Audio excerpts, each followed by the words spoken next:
Acompañada do alcalde Francisco Pérez e a edil de Educación Ana Blanco, a deputada de Educación e Mocidade da Deputación da Coruña, Joia Neira, visitou o Conservatorio Municipal de Música Felipe Paz Carvajal. A visita na que tamén tomou parte o director do propio conservatorio, Serafín Marcos, serviu para coñecer de primeira man o traballo que se realiza no centro, no que se dá formación a un total de 126 alumnos en diferentes especialidades. A Deputación da Coruña aportou este ano unha axuda de 25.000 euros a este centro, que se suma ás máis de 30 concedidas a outros conservatorios e escolas de música da provincia. Estamos hablando, pues de estos centros en los que la Diputación hace un esfuerzo inversor importantísimo en esta línea de colaboración. Hablamos de casi medio millón de euros que se reparten para este tipo de centros a lo largo y ancho de la provincia. En el caso del Conservatorio de Noia estamos hablando de casi 25.000 euros, casi 26.000 euros que están destinados pues a poder sufragar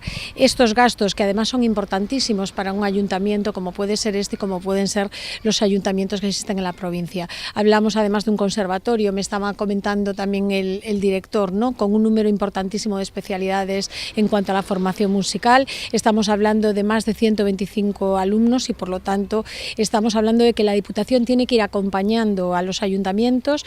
pues para que sigan fomentando esta educación musical y esta apuesta por la cultura y por la formación de lo que es nuestra juventud. Pola súa banda, o alcalde nollés agradeceu o apoio da Deputación e tamén da Xunta, que coas súas axudas permiten garantir o funcionamento dun servizo, segundo el, moi importante para o municipio e moi querido pola veciñanza. Aínda así aludiu á necesidade de estudar a transferencia destes centros de xestión municipal á Xunta, para aliviar así os custes financeiros para os concellos. Xa en máis dunha ocasión o Concello de Noia aprobou unha moción respecto desto para que este tipo de centros podasen ser transferidos á Xunta de Galicia. Creo que na provincia da Coruña hai 7 ou 8 casos similares e estamos traballando nese sentido porque realmente o Concello se fai un pouquiño de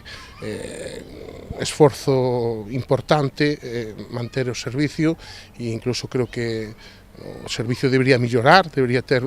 moitísimas máis mellores instalacións e mellor servicio, é algo que sempre estuvemos traballando por elo e este goberno vai seguir traballando nese sentido. Ademais de Noia, a Deputación tamén financia as escolas de música de Rianxo, Boiro, Porto do Son e Muros, así como tamén o Conservatorio Municipal de Ribeira.